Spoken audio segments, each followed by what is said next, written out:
अस्सलाम वालेकुम। आप देख रहे हैं तामीर इरशाद का लाइव ब्रॉडकास्ट और मैं हूं ख्वाहिश यूसुफ। क्राइम ब्रांच कश्मीर की इकोनॉमिक ऑफेंसेस विंग ने 38 लाख रुपए के गैस एजेंसी फ्रॉड केस में चार्जशीट पेश कर दी है, जो चीफ जुडिशल मैजिस्ट्रेट बडगाम की अदालत में पेश की गई है। ये चार्जशीट दो अफराद जाहिद बशीर शागूर और उसकी बीवी शगुफ्ता के खिलाफ दाखिल की गई है, जो दोनों फिलहाल फरार है। शिकायत में इल्जाम था कि जाहिद बशीर ने शिकायत कुनिंदा को गैस एजेंसी का लाइसेंस दिलवाने का वादा करके 38 लाख रुपए ले लिए और बाद में फर्जी लाइसेंस डॉक्यूमेंट्स दे दिए।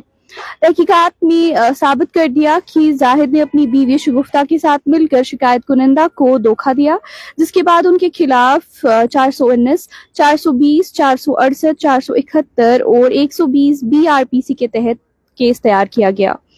मजीद तहकीकात ने भी उनके गलत अमाल की तस्दीक की, जिस बुनियाद पर सेक्शन 512 CRPC के तहत उनकी गैर हाजिरी में चार्जशीट फाइल की गई है, क्योंकि दोनों मुल्जिम मुस्तकिल तौर पर गायब है।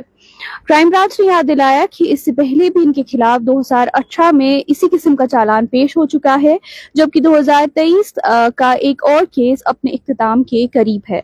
आपको फिर से एक बार बता दूं कि क्राइम ब्रांच कश्मीर के इकोनॉमिक ऑफेंसेस विंग ने 38 लाख के गैस एजेंसी फ्रॉड केस में दो अफराद जाहिद बशीर शागूर उसकी बीवी के खिलाफ चार्जशीट पेश कर दी है। दोनों पर फर्जी डॉक्यूमेंट्स देकर धोखेबाजी का इल्जाम है और दोनों अभी फरार है।